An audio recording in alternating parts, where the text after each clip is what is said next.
How many of you think that sales is art, or do you think it's a science? And how many of you think that it's art as well as science? It's a combination of both. Great. Let's explore this today. I, Sachin Kamath, your profitability growth catalyst, would share with you a very powerful story which will give you a lot of clarity and a great insights into understanding what sales really is. So, how many of you are eager to learn this today? Excellent, very good. So, let's see what happens now in this story. This story is about three salespeople who had to go and sell a comb to monks. Now, when they went for an interview, the interviewer, when he saw their profile, everybody was at a par. So he said, okay, fine. You will only get the job if you are able to complete this particular challenge.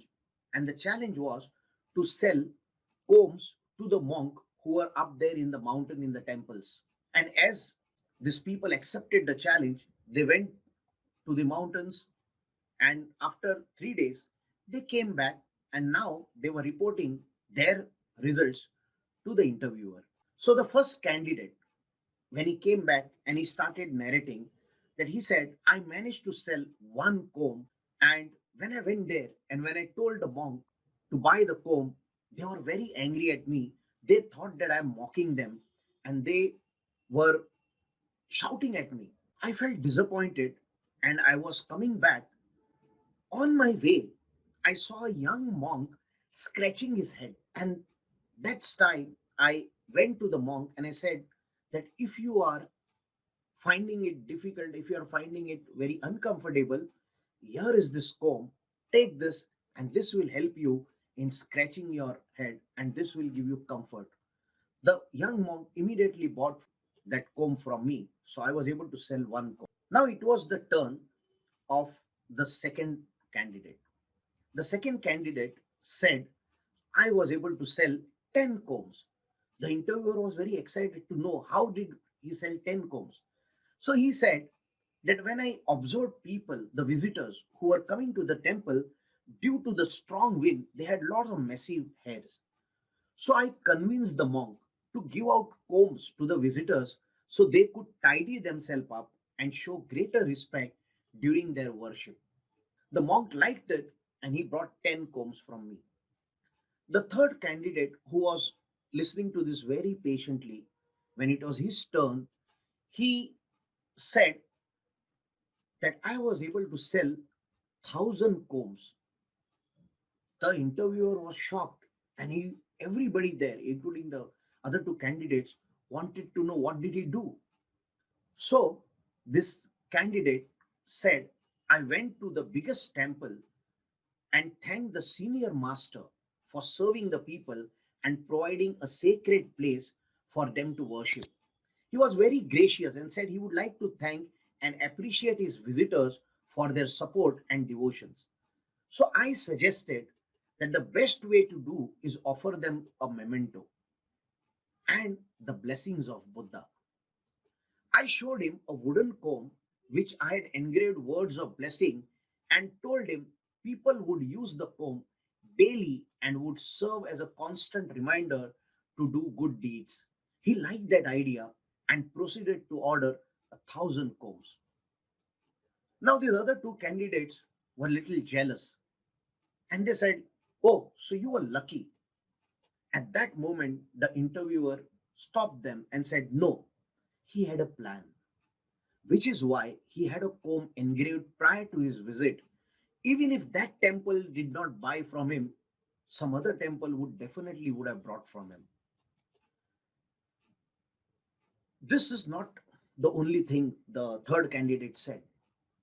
I went back yesterday to the monk and asked him how is the progress, and the monk was very happy. He said many visitors told their families, friends, and now more and more people are coming for the comb and giving generous donations to the temple too.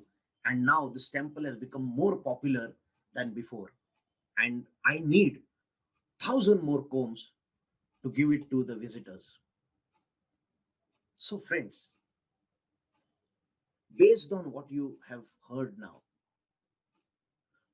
what insights were you able to gather from these incidents? Please share this in the comments. Great, excellent. Now, let me share with you what I understood and what I learned from this story. When I heard it for the first time, I learned a lot from this. The three different candidates shows us the different level of sales performance. Candidate 1 displayed the most basic level, which is to meet the prospect's personal needs.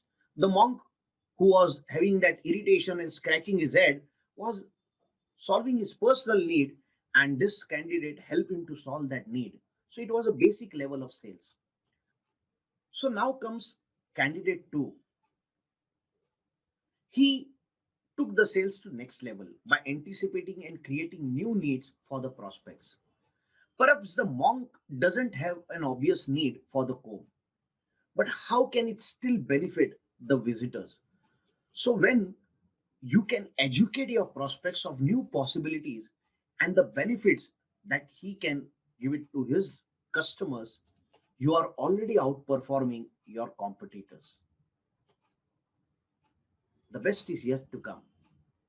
The third candidate demonstrated how you can have an ongoing relationship resulting in repeat sales and referrals.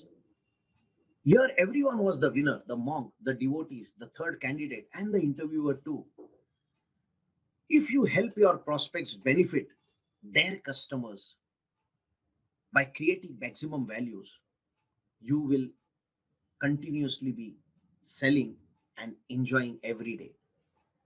View each prospect not as an individual, but also their context, their network, who can become your customers or you whom you can serve. See each customer as lifetime client instead of one-time sales. Friends, our beliefs, our thoughts shape our actions and ultimately our results. Remember one thing: whenever we are faced with challenge, how do we respond? How big do we think? Understanding this story and implementing it in our business, what can we do? I want you to ask yourself this question: how can you create new needs for your prospects and benefit their customers? So, if you want to learn more, connect with me on the link given below and also share this video with your friends. And don't forget to subscribe to my channel. Thank you.